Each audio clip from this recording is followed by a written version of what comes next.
Budget पेश करा है वो एक मतलब जैसा कहते हैं ना जलेबी या आप बोल दो इमरती की तरह है, क्योंकि उसमें इतना गोल गोल घुमाया गया है। अब अभी बीजेपी के प्रवक्ता बोल रहे थे कि 7 लाख तक आपको कोई टैक्स नहीं पड़ेगा और कॉमन मैन के टैक्स को जो है हमने कम करा है, लेकिन इसके साथ क्या करा है कि जो न्यू रिजीम और ओल्ड रिजीम के जो टैक्स थे उनके अंदर जो खेल करा गया है वो ये करा गया है कि जो ओल्ड रिजीम में आपको हाउस लोन पे वो मिलता था, डिडक्शन मिलता था, एटीजी एटीसी के अंदर जो डिडक्शन मिलता था वो सारे डिडक्शन खत्म कर दिए। आप कान इधर से पकड़ो या उधर से पकड़ो, बात एक ही है।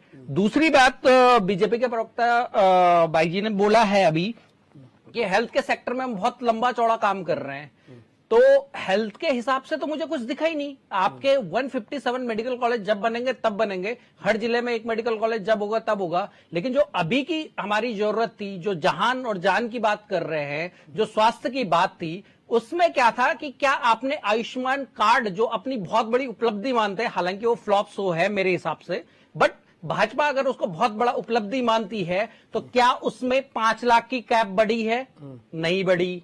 क्या उसका दायरा बढ़ा है और लोग उसके अंदर आए हैं? क्या हमारे देश में एक व्यापक जो स्वास्थ्य सुविधाओं के लिए और हेल्थ फैसिलिटी लास्ट तक पहुंचाने की बात हुई है, क्या वो हुई है? मुझे नहीं लगता। हमारे बीजेपी के प्रवक्ता भी कह रहे थे कि हम स्टार्टअप को बढ़ाएंगे, इसको बढ़ाएंगे, उसको बढ़ाएंगे। एमएसएमई के लिए क्या बड़ी घोषणाएं हुई हैं आज? वो सारे बजट से नदारत है।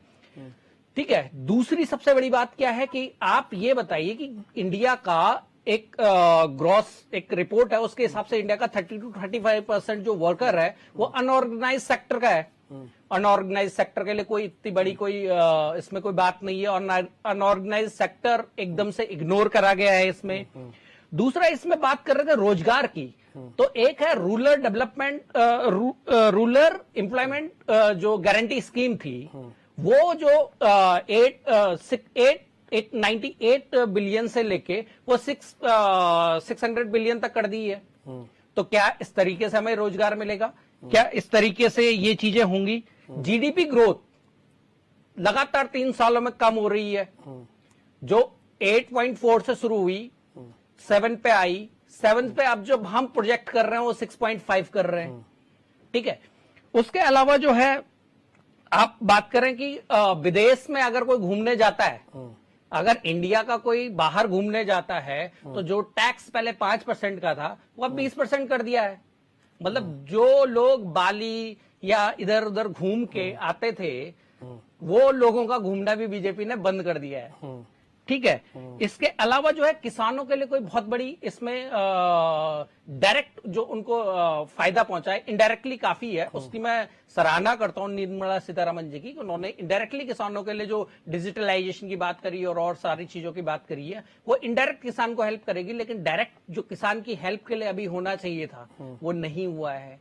और दूसरी बात, संजीव वर्मा भाई कह रहे थे कि किसानों की जो आय है वो हम जो है 1.5 गुना के एमएसपी पे उसको 1.5 गुना दिया गया है। ये वही पार्टी है जो 22 तक किसानों की आय दुगनी करने वाली थी। आज जो है 23 में ये जो है 1.5% एमएसपी पे जा रहे हैं। इसके अलावा टैक्स किसका कम हुआ है मैं बताता हूं। टैक्स किसका कम होता है? टैक्स स्लैब जो था पहले जो 37% से इंडस्ट्रियल था, 37% उसको घटा के आपने 25% कर दिया है। टैक्स उनका कम हुआ है, कॉमन मैन का टैक्स कम नहीं हुआ है। और दूसरी बात है, किसी भी बजट के जो लक्षण होते हैं ना वो शेयर मार्केट से दिखने शुरू हो जाते हैं। आज सुबह जब निर्मला सीतारमण जी ने भाषण शुरू करा था तो एक्सचेंज जो शेयर एक्सचेंज मार्केट था मुंबई में, वो पहले 500 प्लस गया, फिर 1200 प्लस गया।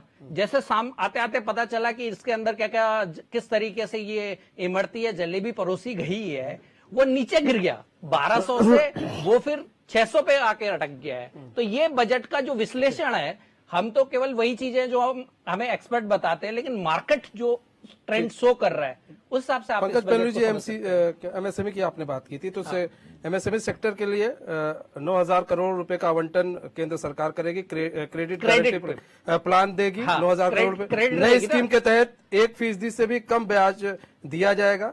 नई स्कीम के तहत 1% से कम ब्याज दिया जाएगा। नई स्कीम के तहत 2 लाख करोड़ रुपए के कर्ज बांटे जाएंगे। ठीक अच्छा, है, अब मैं आपसे क्वेश्चन करता हूँ, हमसे क्वेश्चन न कीजिए सर। पिछले 2 साल में आप जो बात कर रहे हैं, मैं आपको बता रहा हूँ, आपने कहा एमएसएमई सेक्टर की बात नहीं हुई, मैं वो बता रहा हूँ आपको। मैं एमएसएमई की बात क्वेश्चन कर करने रहा का हम लोग का, मैं एमएसएमई की बात कर रहा हूँ। पिछले अगर 4 सालों में देखे होंगे तो इंडिया के अंदर 200 यूनिकॉर्न बने हैं। ठीक है, 200 यूनिकॉर्न के हिसाब से जिस तरीके से यहाँ पे जो वेव चल रही है एंटरप्रेन्योरशिप की, उस एंटरप्रेन्योरशिप के हिसाब से 9,000 करोड़ इंडिया के लिए क्या है? कुछ भी नहीं है। अच्छा, ये बताइए, इंफ्रास्ट्रक्चर के लिए 10 लाख करोड़ दिया जा रहा है, तो आपको कम लग रहा है? पहले पहले 2022 तक सरकार ने बोला था नहीं 10 लाख करोड़, 10 लाख करोड़। ठीक है, ठीक है, 2014 जी आपके पास आ जाते हैं। आउटकम बजट ठीक है, ठीक है, संजू भाई, हम आउटकम बजट की बात करें तो 2022 पंकज भाई, ठीक है, शक्ति बरतवाल जी आपके पास आ जाते हैं।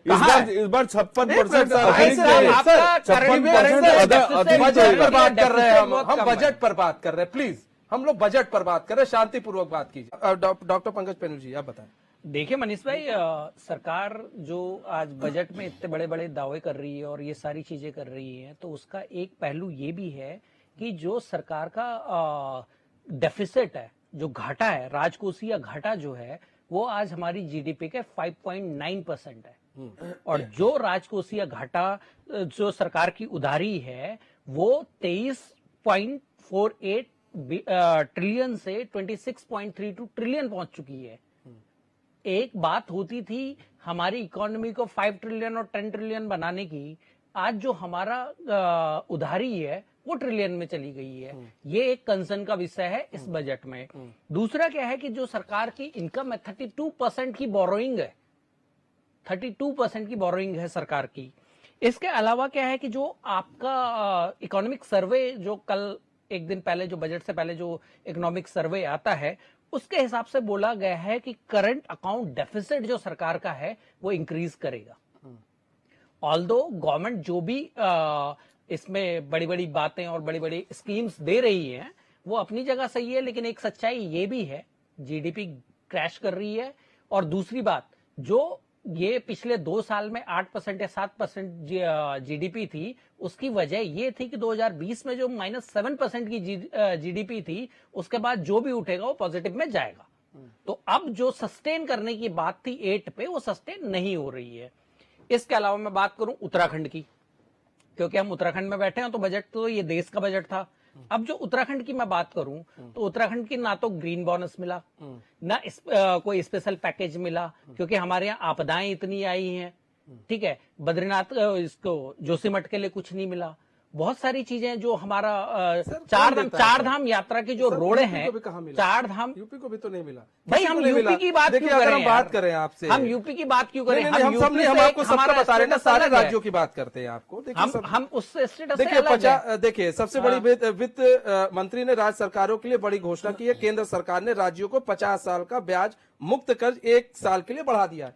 कर्ज बढ़ाया, बढ़ा दिया ना, कर्ज बढ़ाया, 1 साल के लिए बढ़ा दिया, कर्ज बढ़ाया। स्पेशल पैकेज भी होते थे, और जो चिदम्बरम जो 2013-14 में स्पेशल पैकेज मिलते थे, क्या मिला था हमको बताइए जरा। हम क्या नहीं मिला था? इंडस्ट्री के लिए पूरा स्पेशल पैकेज मिला था उत्तराखंड को। क्या मिला था सर? वही तो पूरा हाँ, बीजेपी ने दिया था, अटल बिहारी वाजपेयी ने दिया था, अटल बिहारी वाजपेयी जी ने दिया था।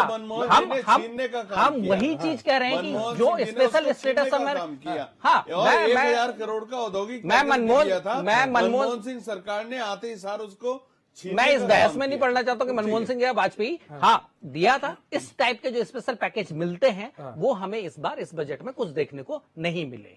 दूसरी चीज, जो उत्तराखंड के हिसाब से हमें चीजें मिलनी चाहिए, क्योंकि हमारा एक स्पेशल स्टेटस है, हम हिमालयन राज्य हैं। हम आप जो हर दूसरी हमारी जो प्रोजेक्ट होता है उसमें एक उसका इन्वायरमेंट का एक वो आ जाता है, अड़ंगा आ जाता है। हर जगह हमें इको सेंसिटिव जोन की वजह से हमारे काम नहीं होते हैं। उसके लिए जो हमारी भरपाई होनी चाहिए, जो हमारे राज्य की ग्रोथ के लिए भरपाई होनी चाहिए,